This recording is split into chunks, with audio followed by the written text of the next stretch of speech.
بطور prime minister army chief general Qamar Javed Bajwa کو ممکنہ طور پر اور مبینہ طور پر برطرف کر دیا ہے۔ اب صرف اس مفروضے پر اور اس افواہ پر آدھی رات کو اسلام آباد ہائی کورٹ کھل گئی۔ چیف جسٹس اطہر من اللہ دوڑے دوڑے اسلام آباد ہائی کورٹ پہنچ گئے، اور یہاں تک کہ یہ خبریں بھی چلی بریکنگ نیوز کے طور پر کہ اسلام آباد ہائی کورٹ کی لائٹس آن کر دی گئیں۔ دوسری جانب پھر سپریم کورٹ کے چیف جسٹس اور جج صاحبان کے متعلق ایک خبر لیک کی گئی کہ پولیس نے ان کا جو راستہ ہے وہاں پر سرچ شروع کر دی، چیکنگ شروع کر دی۔ یعنی ایک تاثر یہ بنایا گیا کہ کسی بھی لمحے چیف جسٹس اور سپریم کورٹ کے جج صاحبان اب سپریم کورٹ پہنچنے والے ہیں۔ یعنی کون سی قوتیں اس وقت عمران خان صاحب کے گرد گھیرا تنگ کر رہی تھی اور یہ چاہتی تھی کہ آج ہی رات عمران خان صاحب کی حکومت ختم ہو جائے۔ لیکن ہاشمی صاحب جو پرائم منسٹر ہاؤس کے اندر بہت مسٹیریس قسم کا ایک انسیڈنٹ ہوا، جو ایک واقعہ ہوا، جو کہ خود عمران خان صاحب نے بعد میں بتایا بھی کہ اسد قیصر جب قومی اسمبلی سے نکلے، اب چونکہ میں بھی بطور صحافی قومی اسمبلی کا وہ اجلاس کور کر رہا تھا اور اس تاریخ کا حصہ تھا، تو جب اسد قیصر قومی اسمبلی سے نکلے اور پرائم منسٹر ہاؤس پہنچے تو عمران خان صاحب کہتے ہیں کہ میں ٹی وی اینکرز کے ساتھ ملاقات کے بعد جب ہال میں گیا پرائم منسٹر ہاؤس کے تو اسد قیصر وہاں پر بیٹھے ہوئے تھے، میں نے انہیں بلایا تو میں نے اسد قیصر کو کہا کہ ہم نے یہ 3-4 دن تک بحث جاری رکھنی ہے، سپریم کورٹ کے احکامات کی خلاف ورزی بھی نہیں ہوگی، کیونکہ سپریم کورٹ نے کہا تھا کہ اسی سیشن کے دوران آپ نے عدم اعتماد کی تحریک پر ووٹنگ کروانی ہے، تو ہم نے 3-4 دن تک یہ بحث جاری رکھنی ہے، ہماری جو تقریریں ہیں ہمارے ارکان کی وہ جاری رہیں گی اور 3-4 دن کے اندر ہم کوئی وے آؤٹ نکال لیں گے۔ لیکن وہاں پر عمران خان صاحب نے انکشاف یہ کیا کہ اسد قیصر نے انہیں بتایا کہ مجھے ایک فون کال آ گئی ہے۔ یعنی اسد قیصر اسپیکر قومی اسمبلی، جن کے متعلق خان صاحب نے یہ انکشاف بھی کیا کہ ان کا رنگ پیلا ہوا تھا اور وہ کانپ رہے تھے، بہت زیادہ دباؤ کا شکار تھے، انہیں پسینے آ رہے تھے۔ اور جب میں نے ان سے پوچھا کہ اسد قیصر آپ کیوں اتنی گھبراہٹ کا شکار ہیں، تو اس وقت اسد قیصر نے یہ بتایا عمران خان صاحب کو کہ مجھے ایک فون کال آ چکی ہے اور مجھے یہ کہا گیا ہے کہ آج کے دن میں ہر صورت میں آپ نے تحریک عدم اعتماد پر ووٹنگ کرانی ہے، اور اگر تحریک عدم اعتماد پر ووٹنگ نہیں کرانی تو پھر مستعفی ہو جائیں۔ اس پورے پروسیس کو کسی بھی صورت اگلے دن نہیں جانا چاہیے۔ اب خان صاحب کہتے ہیں کہ میں نے اسد قیصر کو یہ بھی کہا کہ آپ ڈٹ جائیں، میری تمام جو آپ یہ کہہ لیں کہ اس وقت خان صاحب کو ظاہر پتا تھا کہ وہ اس وقت بھی ایک بڑے پاپولر لیڈر تھے، تو انہوں نے کہا کہ پوری پارٹی آپ کے پیچھے کھڑی ہو جائے گی، میں بھی آپ کو پوری سپورٹ کروں گا، کوئی آپ کا کچھ بھی نہیں بگاڑ سکے گا۔ لیکن اسد قیصر نے اس وقت آپ یہ کہہ لیں کہ ہمبلی معذرت کر لی عمران خان صاحب سے، اور انہوں نے کہا کہ مجھے یہ پیغام دیا گیا ہے کہ اگر آج کے دن میں تحریک عدم اعتماد پر ووٹنگ نہ میں نے کرائی یا میں مستعفی نہ ہوا تو مجھے تاحیات نااہل کروا دیا جائے گا۔ اب یہاں سے آپ اندازہ لگا لیں کہ کس کی فون کال ہو سکتی ہے جو اسد قیصر کو آئی تھی، اور اب عمران خان صاحب جو کہہ رہے ہیں کہ میری حکومت کو چلنے نہیں دیا گیا اور میری حکومت کو ہر وقت دباؤ میں رکھنے کی کوشش کی گئی، تو وہ کن قوتوں کی جانب اشارہ کر رہے ہیں۔ اس کے بعد ہاشمی صاحب آپ یہ بھی دیکھیں کہ جو پارلیمنٹ میں قیدیوں کی وین پہنچائی گئی تھی، پرائم منسٹر تو عمران خان تھے، اس وقت وزیر داخلہ بھی شیخ رشید تھے، تو پھر آخر وہ کون تھا جو کہ اس وقت پارلیمنٹ میں قیدیوں کی وین پہنچا کر عمران خان صاحب کو اور اسد قیصر کو ایک دھمکی آمیز پیغام پہنچا رہا تھا؟ پھر اگر آپ نے ان قوتوں کی جانب دیکھنا ہے اور ان کو آئیڈینٹیفائی کرنا ہے، جو آپ نے سوال کیا کہ آخر خان صاحب کا اشارہ کن کی جانب تھا، تو آپ یہ دیکھ لیں کہ عمران خان صاحب نے ایک بریفنگ کے دوران یہ الفاظ استعمال کیے کہ آصف علی زرداری اور شہباز شریف کے کرپشن کے کیسز اس لیے منطقی انجام تک نہیں پہنچ سکے، اس لیے یہ دونوں اتنی بڑی کرپشن کرنے کے باوجود بچ گئے کہ پاکستان کے جو طاقتور حلقے ہیں ان کی دلچسپی نہیں تھی کرپشن کے کیسز کو آگے بڑھانے میں، اور وہ کرپشن کو کوئی بڑا مسئلہ نہیں سمجھتے تھے۔ خان صاحب نے یہ بھی کہا کہ ان کا اثر و رسوخ تھا نیب پر اور عدلیہ پر۔ اب انڈائریکٹلی اس کا مطلب یہ ہے کہ طاقتور حلقوں سے جو شہباز شریف اور آصف علی زرداری بیک ڈور رابطے کر رہے تھے، ان کے نتیجے میں ہی شہباز شریف جیل نہیں گئے، جو ان کے اوپر 16 ارب روپے کی منی لانڈرنگ کا کیس تھا اور 8 ارب روپے کی جعلی ٹرانزیکشن کا کیس جو آصف علی زرداری پر تھا، ان پر بھی ایک فرد جرم عائد ہونے والی تھی، لیکن آصف علی زرداری بھی جیل جانے سے بچ گئے اور شہباز شریف بھی جیل جانے سے بچ گئے۔ پھر اس کے بعد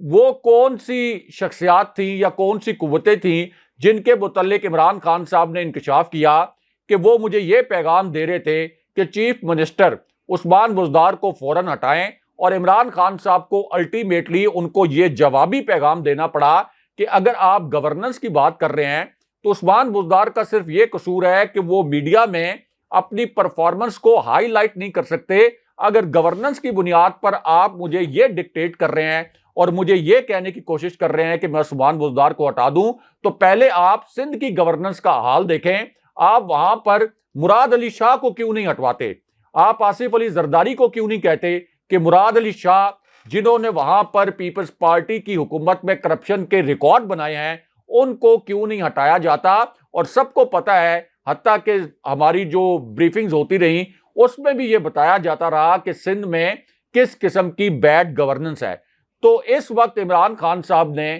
جو بات کی کہ میری حکومت کو ہمیشہ دباؤ میں رکھا گیا، اس کو چلنے نہیں دیا گیا، اور فضل الرحمان کا جو پہلا دھرنا بھی ہاشمی صاحب اسلام آباد میں آیا تھا، اس کے متعلق بھی اب اسی قسم کے انکشافات ہو رہے ہیں کہ وہ دھرنا بھی کسی کے کہنے پر آیا تھا۔ فضل الرحمان تو خود کہتے ہیں کہ مجھے کوئی یقین دہانیاں کروائی گئی تھیں۔ اس کا مطلب یہ ہے کہ پہلے دن سے عمران خان صاحب کی حکومت کو ایک سموتھ طریقے سے چلنے نہیں دیا گیا، لیکن اس کے باوجود آپ دیکھیں کہ فگرز کیا کہتے ہیں۔ عمران خان صاحب کو جب اکانومی ملی تو سب کو پتا ہے کہ وہ دیوالیہ حالت میں تھی۔ اس وقت فوج کی بریفنگز میں بھی یہ کہا جاتا تھا کہ عمران خان صاحب کی حکومت آئی تو پاکستان کی جو اکانومی تھی یہ بالکل دیوالیہ ہونے کے قریب تھی۔ اس کے بعد کووڈ جیسی ایک ایسی بیماری آ گئی جو 100 سال میں ایک مرتبہ آتی ہے۔ آخری مرتبہ 1918 میں اسپینش فلو جیسی بیماری آئی تھی۔ اب پوری دنیا کی جو اکانومیز ہیں، جو معیشتیں ہیں، وہ مکمل طور پر کولیپس کر گئیں، لیکن ہاشمی صاحب ہمارے ہاں 20 سال کا ریکارڈ ٹوٹا اور 5.97% پہ گروتھ چلی گئی عمران خان صاحب کے چوتھے سال میں۔ آپ کے زراعت کے جتنے فگرز تھے، جتنے آپ نے ٹارگٹ سیٹ کیے ہوئے تھے، وہ سارے ایکسیڈ کر کے آپ کی آئی ٹی ایکسپورٹس جو ہیں وہ 75% بڑھ گئیں۔ آپ کی جو اوور آل ایکسپورٹس تھیں انہوں نے تمام ریکارڈ توڑ ڈالے۔ آپ کا جو صنعتی شعبہ تھا، جو آپ نے ہدف مقرر کیا ہوا تھا، آپ اس سے بہت زیادہ آگے چلے گئے۔ اور یہ سب کچھ کس نے ایکنالج کیا ہاشمی صاحب؟ یہ امپورٹڈ حکومت کے اکنامک سروے میں ایکنالج کیا گیا۔ تو عمران خان صاحب کو اتنے مشکل حالات میں ایک تو گورنمنٹ ملی، انہوں نے ملک کو دیوالیہ ہونے سے بچایا، اس کے بعد 5.97% پہ گروتھ ریٹ لے گئے اور سارے جو آپ کے اکنامک انڈیکیٹرز تھے ان کو پازیٹیو کر دیا۔ جو آپ کا غریب طبقہ تھا، جو سب سے زیادہ مہنگائی سے متاثر ہو سکتا تھا، اس کے لیے احساس جیسا پروگرام شروع کر دیا۔ اس کے بعد نیشنل ہیلتھ کارڈ جیسا پروگرام شروع کر دیا، اور ساتھ ساتھ کوئی بھوکا نہ سوئے جیسے فلائی پروگرام شروع کیے۔ ہاشمی صاحب، یہ جو قوم ہے، یہ عمران خان صاحب کا صرف جو نیشنل ہیلتھ کارڈ کا پروگرام تھا اس کا احسان نہیں اتار سکتی۔ یہ جو 10 لاکھ روپے کا نیشنل ہیلتھ کارڈ تھا، امیجن نہیں کر سکتا کوئی کہ جو غریب طبقہ ہے، جو لوور مڈل کلاس ہے، وہاں کسی گھر کے اندر بیماری آ جائے تو کس طرح لوگوں کو اپنے گھر بار بیچنے پڑتے ہیں۔ اگر ان کے پاس کوئی زمین کا ٹکڑا ہے تو وہ بیچنے پڑتے ہیں، عورتوں کو اپنے زیور بیچنے پڑتے ہیں، اور پھر جا کر اس بیماری کا علاج وہ کرواتے ہیں۔ لیکن خان صاحب نے نیشنل ہیلتھ کارڈ دیا کہ آپ پرائیویٹ اچھے سے اچھے ہاسپٹل میں جا کے 10 لاکھ روپے تک کا اپنا علاج کروائیں۔ تو اتنا کچھ کرنے کے باوجود عمران خان صاحب کی حکومت کس نے گرائی؟ یعنی بیرونی سازش تو ہوئی، لیکن بیرونی سازش کے نتیجے میں صرف حکومت نہیں گر سکتی تھی۔ خان صاحب تو کہتے ہیں کہ کچھ اندرونی کردار ہیں، اور خان صاحب کہتے ہیں کہ وہ کردار شہباز شریف، آصف علی زرداری اور میاں نواز شریف، فضل الرحمان کے علاوہ بھی ہیں۔ تو یہاں پر خان صاحب جو کہہ رہے ہیں، ایک تو وہ پولیٹیکل فگرز کا بھی ذکر کر رہے ہیں کہ انہوں نے بھی خان صاحب کی ہر وقت ٹانگیں کھینچنے کی کوشش کی. کبھی پہلے فضل الرحمان پہلے سال دھرنا لے کے آگے, پھر پی ڈی ایم کی تحریک شروع ہو گئی, اور پھر خان صاحب کچھ اور قوتوں کی جانب بھی اشارہ کر رہے ہیں کہ جن کی وجہ سے ان کی حکومت میں روڑے اٹکائے گئے. لیکن اس کے باوجود آپ دیکھ لیں کہ کتنی شاندار پرفارمنس, اور اس کے جو فگر سامنے آئے ہیں اکنامک سروے میں, وہ یہ بیان کر رہے ہیں کہ خان صاحب کا یہ جو 3.5 سال کا دور تھا, یہ پچھلے 20 سال کا بہترین دور ثابت ہوا ہے پاکستان کے لیے. راز صاحب, یہ بہت ہی ایسی سچویشن پیدا ہوئی ہے جب ہم نے ملک کے اندر اتحادیوں کی حکومتوں کو دیکھا ہے, ایک دوسرے کے اوپر ریلائی کرتے ہیں اور بات نہیں مانی جاتی, جیسے ایم کیو ایم کے حالات ہیں اس وقت پاکستان پیپلز پارٹی کے ساتھ, اور گارنٹور کون ہے؟ شہباز شریف صاحب, جن کی گارنٹی پر نواز شریف صاحب باہر گئے ہوئے تھے. اب مسئلہ یہ ہے کہ پاکستان تحریک انصاف کے زیادہ ووٹ تھے, پنجاب میں حکومت بن گئی, پرویز الہی وزیر اعلیٰ بن گئے. کس طرح چیک رکھا جائے گا؟ اور پنجاب کے لیے جو اعلانات کیے جا رہے ہیں, یہ شخصیت بھی ایک بھیجی ہے خان صاحب نے کہ آپ نے جا کر عوام کو ریلیف دینا ہے. پاکستان تحریک انصاف یعنی کریں گے پاکستان تحریک انصاف کی جگہ جو آپ کے وزیر اعلیٰ ہیں وہ پرویز الہی صاحب ہیں, لیکن اس کا بوجھ یعنی اچھا کریں گے تو کریڈٹ جو ہے وہ خان صاحب کو جائے گا, برا کریں گے تو وہ کافلی کو نہیں جائے گا, وہ پاکستان تحریک انصاف کو جائے گا. تو چیک اینڈ بیلنس, اور کیا امید ہمیں رکھنی چاہیے پرویز الہی سے کہ وہ کتنی عمران خان کی بات سنیں گے؟ کیونکہ ابھی تک تو انہوں نے کہا کہ خان صاحب کا اگر کہیں جو سب سے بڑی بات انہوں نے کہی تو میں 1 سیکنڈ سے پہلے اسمبلیاں توڑ دوں گا. تو کس طرح دیکھ رہے ہیں اس نیو گورنمنٹ کو پنجاب کے اندر؟ عوام چیخیں مار رہی ہے, ریلیف دینا بہت ہی ضروری ہے عام آدمی کو. دیکھیں عاشور صاحب, پرویز الہی چونکہ پہلے چیف منسٹر رہ چکے ہیں اور ان کی شہرت ایک اچھے منتظم کی ہے, ایک اچھے ایڈمنسٹریٹر رہے ہیں وہ پنجاب میں, اور انہوں نے بڑے کام بھی کیے ہیں. اب اس کا مطلب یہ ہے کہ بطور چیف منسٹر پرویز الہی کے پاس صلاحیت تو ہے پنجاب کو چلانے کی, اور اوپر سے ظاہر ہے کہ عمران خان صاحب نظر بھی رکھیں گے, کڑی نگرانی بھی کریں گے, اور خان صاحب کا جو اپنا گورنمنٹ کرنے کا ایک ویژن ہے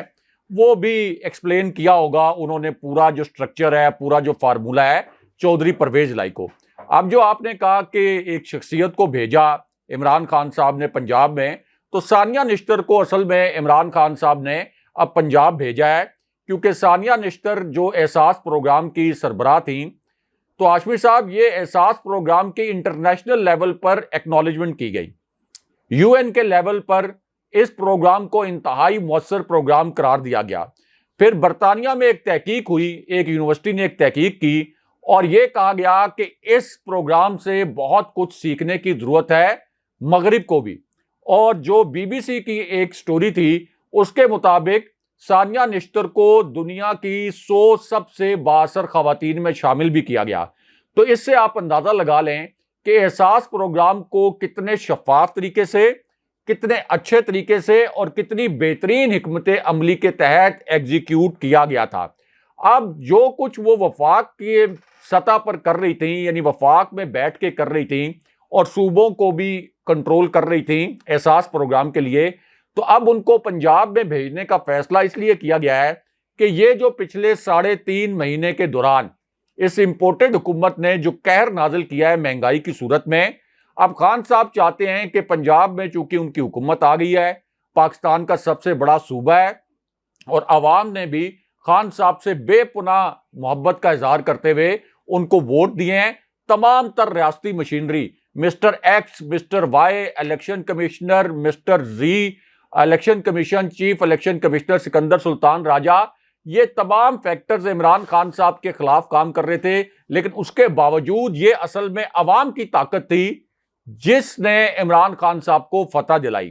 تو اب عمران خان صاحب ایک طرح سے آپ کہہ سکتے ہیں کہ ان کو ان کی محبت, ان کا خلوص لوٹانے کے لیے اب پنجاب کے عوام کو ریلیف دینے کی کوشش کر رہے ہیں. وہاں پر اسی قسم کے پروگرام شروع کیے جائیں گے جس قسم کا پہلے ایک احساس پروگرام شروع کیا گیا تھا. اسی طرح ایک راشن کارڈ کا پروگرام بھی اس وقت زیر غور ہے, وہ بھی شروع کیا جائے گا. اور آپ اس کے ساتھ ساتھ جو آپ کا بالکل نچلا طبقہ ہے جس کے اوپر خاص فوکس رہا عمران خان صاحب کا بھی اور بشرا بی بی صاحبہ کا بھی, تو اب اس کو ریلیف دینے کے لیے بھی پروگرام جو ہے وہ چاک آؤٹ کیے جائیں گے. دوسرا جو آپ نے بات کی کہ چودھری پرویز الہی اگر اچھا کریں گے تو اس کا کریڈٹ عمران خان صاحب کو جائے گا, اور اگر برا کریں گے تو تب بھی بات جو ہے وہ عمران خان صاحب پر اور تحریک انصاف پر آئے گی۔ تو ہاشمی صاحب، اس میں پرویز الہی صاحب کو بھی یہ نہیں بھولنا چاہیے کہ اصل میں تو یہ جو چیف منسٹرشپ ہے یہ عمران خان صاحب کی امانت ہے۔ عمران خان صاحب کی وجہ سے چودھری پرویز الہی اس وقت چیف منسٹر ہیں۔ تو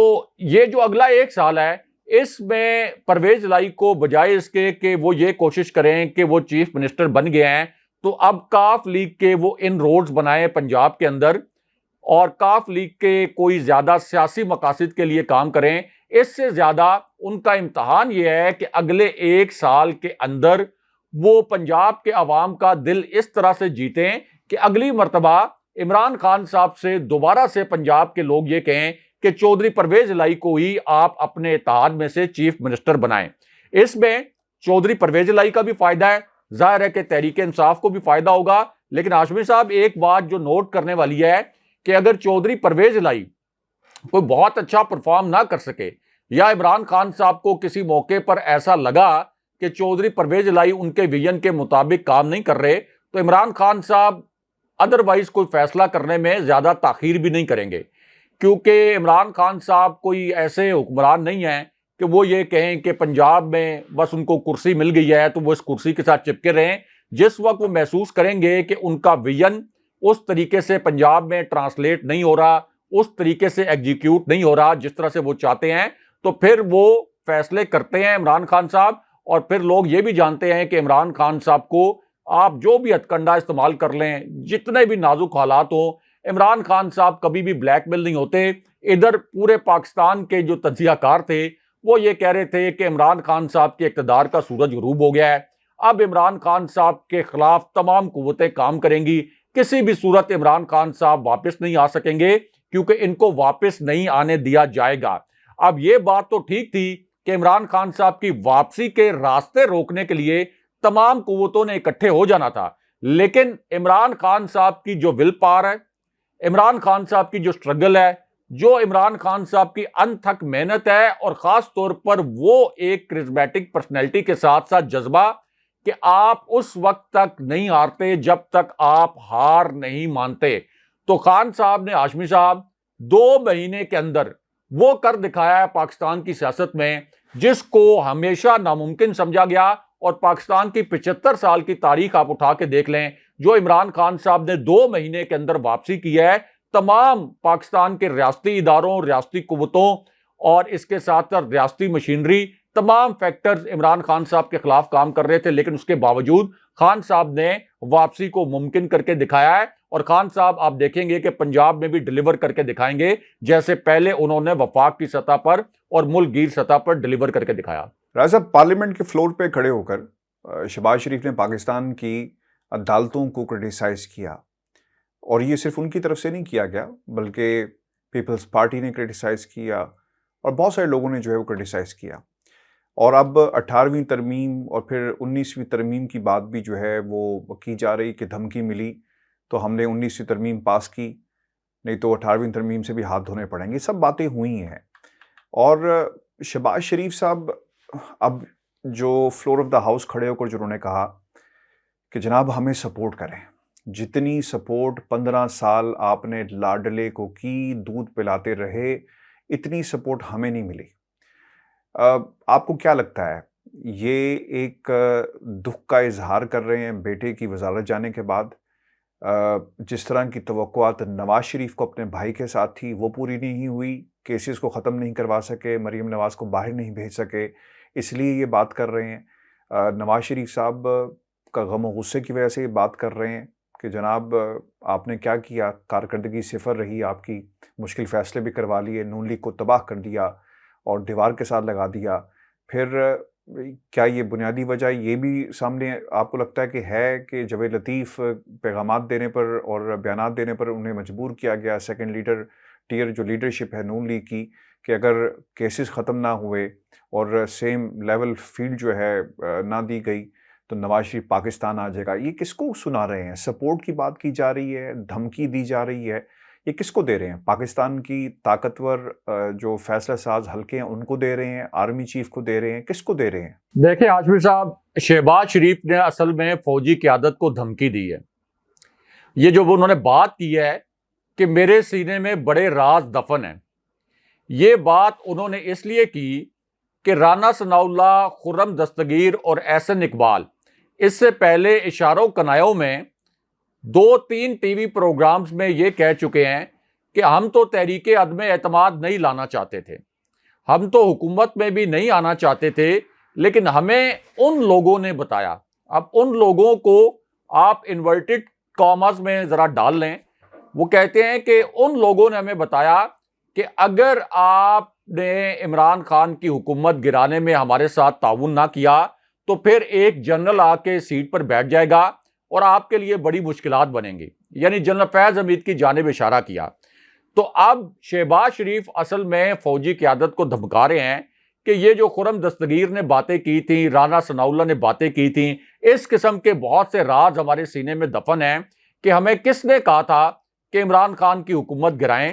اور ہمیں کس نے مجبور کیا تھا کہ عمران خان کی حکومت ابھی گرانا بہت ضروری ہے کہ اس سے پہلے کہ اگلے آرمی چیف کی تقرری ہو جائے۔ دوسرا، ہاشمی صاحب یہ جو بات کر رہے ہیں شہباز شریف کہ 15 سال لاڈلے کو دودھ پلایا، یہ اس وجہ سے بات کر رہے ہیں کہ ان کی توقع یہ تھی کہ army chief general Qamar Javed Bajwa یا D G I S I chief justice کے چیمبر میں جا کے بیٹھ جاتے اور وہاں پہ انہیں ڈکٹیٹ کرتے یہ فیصلہ کہ حمزہ شہباز کو کسی بھی صورت آپ نے برطرف نہیں کرنا۔ اب چونکہ شہباز شریف کی یہ خواہش یا یہ توقع پوری نہیں ہوئی، اس وجہ سے اب وہ دھمکا رہے ہیں فوجی قیادت کو کہ دیکھیں اگر آپ نے عمران خان کو نہ روکا، وہ عمران خان صاحب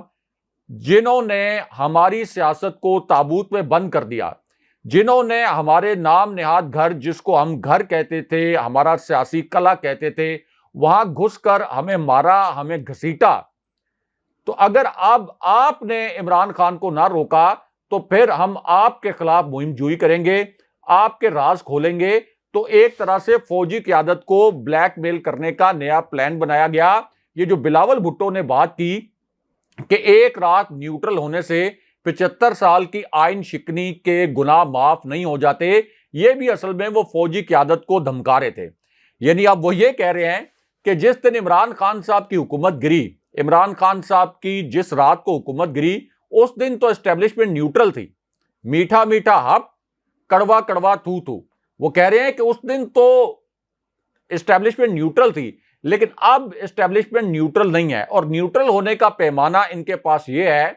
کہ اسٹیبلشمنٹ کھل کر کیوں نہیں سامنے آئی۔ پنجاب میں تحریک انصاف کس طرح سے ضمنی الیکشن جیت گئی، حالانکہ سب کو پتا ہے کہ پوری ریاستی مشینری وہاں پر استعمال ہوئی تھی، لیکن عوام ہی اتنی بڑی تعداد میں نکل آئے، اتنی بڑی تعداد میں اور اتنے جوش و خروش سے نکل آئے کہ پھر پوری ریاستی قوت، ریاستی مشینری اور حمزہ شہباز کی انتظامی مشینری دھاندلی کے باوجود جو رزلٹس ہیں وہ پھر پی ٹی آئی کے فیور میں چلے گئے۔ تو اب فضل الرحمان کے جو سٹیٹمنٹس ہیں، شہباز شریف کے سٹیٹمنٹس ہیں راز کھولنے والے، اور بلاول بھٹو کے کہ ہمیں دھمکی دی گئی تھی، اس وجہ سے ہم 18ویں کے بعد 19ویں ترمیم لے کے آگے، تو یہ اصل میں اب فوجی قیادت کو دھمکا رہے ہیں، کیونکہ ان کو پتا ہے کہ یہ 14 جماعتیں مل کر بھی عمران خان صاحب کا مقابلہ نہیں کر سکتی۔ ان کو پتا ہے کہ اب ایک ہی طریقہ رہ گیا ہے کہ ہم فوجی قیادت کے اوپر دباؤ ڈالیں، اس کو دھمکائیں کہ زبردستی عمران خان صاحب کی پارٹی کے اندر کوئی بغاوت کروائی جائے، کوئی توڑ پھوڑ کروائی جائے۔ لیکن ہاشمی صاحب اب یہ ممکن نہیں ہے۔ جس طرح سے عوام عمران خان صاحب کے ساتھ جڑ گئے ہیں، جس طرح سے عوام کا ایک سونامی اس وقت عمران خان صاحب کے ساتھ کھڑا ہے، نہ تو کوئی تحریک انصاف کا رکن یہ افورڈ کر سکتا ہے کہ وہ تحریک انصاف سے الگ ہو جائے، ان کا کوئی پارٹی ممبر ان سے الگ نہیں ہو سکتا، اور کوئی ریاستی قوت، کوئی پولیس، کوئی فوج، کوئی آپ کی ریاستی قوت اس وقت عمران خان یا ان کی پارٹی کو جو ان کا مومنٹم ہے اس کو نہیں روک سکتی۔ اور یہ وہ فرسٹریشن ہے جس کی وجہ سے شہباز شریف یہ اسمبلی میں روتے دھوتے نظر آئے، اور ان کی ٹون بھی ایسی تھی جیسے باقاعدہ وہ رو ہی رہے تھے۔ اچھا، کچھ خبریں ہیں اور یہ باقاعدہ انٹرویوز اور ذرائع کر کے دی گئی، ہمارے سورسز نے بھی اسے کنفرم کیا کہ نواز شریف صاحب کافی ناراض ہیں، اور انہوں نے اس ناراضگی کا اظہار بھی کیا، اور اب وہ کچھ طاقتوں کو بھی یہ پیغام دے رہے ہیں، اور آصف علی زرداری کو بھی یہ پیغام دیا گیا کہ شاید وہ اس اتحاد سے علیحدہ ہو جائیں اور زیادہ اپنی پارٹی کو نقصان نہیں پہنچا سکتے۔ رائے صاحب اشارے الیکشن کے ہیں، انتخابات کے ہیں کہ جلد سے جلد جایا جائے، اور پھر ایک پلان بھی تیار کیا جا رہا ہے کہ عدالتوں کا محاذ جو ہے وہ گرم رکھنا ہے، اور وہ فیصلے یعنی نواز شریف کو عدالتوں سے اگر ریلیف نہیں ملتا تو ہم پورے نظام کو نہیں مانیں گے، یعنی سبوتاژ کرنے کی کوشش کی جائے گی۔ ایک سازش اور بھی رچائی جا رہی ہے، اور وہ یہ ہے کہ شاید حمزہ شہباز کو دوبارہ کسی طرح ایکٹیو کیا جائے، واپس لایا جائے اور پنجاب کے اوپر دوبارہ بٹھایا جائے۔ رائے صاحب یہ کیسے ممکن ہوگا؟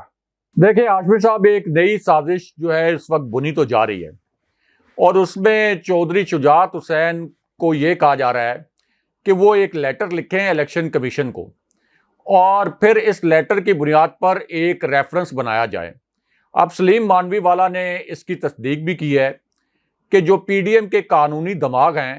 وہ اب یہ ایک آپ یہ کہہ لیں کہ ایک گھنونا سا پلان بنا رہے ہیں کہ چودھری شجاعت حسین اور چیف الیکشن کمشنر دونوں کو آن بورڈ لے کر ایک ریفرنس کی صورت میں چودھری شجاعت حسین ایک خط لکھ دیں الیکشن کمیشن کو، اور یہ کہیں کہ میں پارٹی ہیڈ ہوں تو میں ریفرنس بھیجنے کا استحقاق رکھتا ہوں، اور کاف لیگ کے وہ ارکان جنہوں نے حمزہ شہباز کو ووٹ دیا ہے میری ہدایت کے برعکس، ان کو ڈی سیٹ کر دیا جائے۔ اب ہاشمی صاحب یہ سلیم مانوی والا کہتے ہیں اور تصدیق کرتے ہیں کہ یہ پلان بن رہا ہے، لیکن اس پر جو قانونی رائے ہے، جو قانون دانوں سے ہماری بات ہوئی ہے اور چوٹی کے قانون دانوں سے بات ہوئی ہے، ان کا کہنا ہے کہ سپریم کورٹ کے اندر یہ نقطہ جب سامنے آیا تھا تو سپریم کورٹ کے فیصلے سے یہ ظاہر ہو گیا کہ ڈپٹی سپیکر کی رولنگ اصل میں بدنیتی پر بھی مبنی تھی اور غلط فہمی پر بھی مبنی تھی۔ اب بدنیتی والا جو فیکٹر ہے اس پر سپریم کورٹ نے ڈپٹی سپیکر کو سزا دینا مناسب نہیں سمجھا، لیکن ایک فیکٹر یہ تھا کہ وہ جو غلط فہمی تھی وہ جان بوجھ کر آپ یہ کہہ لیں کہ ایک بدنیتی کی مبنی پر وہ فیصلہ تھا۔ اب اگر یہ الیکشن کمیشن میں یہ نام نہاد خط کو ریفرنس کے طور پر لے کر چلے بھی جاتے ہیں تو کسی بھی صورت اس ریفرنس کی بنیاد پر چودھری پرویز الہی اور یہ جو 10 ارکان ہیں کاف لیگ کے، یہ ڈی سیٹ نہیں ہو سکتے۔ کیا الیکشن کمیشن چودھری پرویز الہی کو یہ کہے گا کہ آپ نے خود کو ووٹ ڈال کر کوئی جرم کیا ہے؟ یعنی پرویز الہی نے بھی خود کو ووٹ دیا، تو کیا وہ یہ کہے گا الیکشن کمیشن کہ آپ نے خود ووٹ ڈال کر کوئی اپنے حلف کی خلاف ورزی کی یا کوئی جرم کیا ہے؟ تو یہ جو اب ایک نیا خط لکھنے کی ایک سازش کر رہے ہیں اور اس کو ریفرنس کی شکل دینے کی کوشش کر رہے ہیں، اصل میں یہ چاہ یہ رہے ہیں کہ جس طرح سے الیکشن کمیشن پہلے نون لیگ کا ایک کارندہ بنا ہوا تھا، تو ہو سکتا ہے کہ چیف الیکشن کمشنر اس میں کوئی گنجائش پیدا کر دیں اور اس بنیاد پر یہ کاف لیگ کے جو 10 ارکان ہیں وہ ڈی سیٹ ہو جائیں۔ ہاشمی صاحب، ایک تو یہ قانونی لحاظ سے ٹیکنیکلی ممکن نہیں ہے۔ بہت شکریہ راج صاحب۔ ویورز، آج کا ہمارا شو تھا، اپنے کمنٹ سے ضرور بھیجیے گا، اور جو نمبر ہم نے آپ کو دیا ہے اس پر 30 سیکنڈ کا اپنا سوال آپ ہمیں بھیج سکتے ہیں جسے ہم پروگرام میں شامل کریں۔ آپ کے بہت سارے پیغامات موصول ہو رہے ہیں، اور پچھلے 2 دنوں میں جب سے ہم نے اپنی لائنز اوپن کی ہیں تقریباً کوئی 6 سے 7 ہزار میسیجز موصول ہو چکے ہیں۔ صرف ریکویسٹ یہ ہے کہ 30 سیکنڈ سے زیادہ اپنا میسیج مت بھیجیے گا، اور اسے پروگرام سے آپ ضرور جوڑیں۔ اپنے کمنٹس بھیجیے گا، چینل کو ضرور سبسکرائب کریں۔ اجازت دیجیے، اللہ نگہبان۔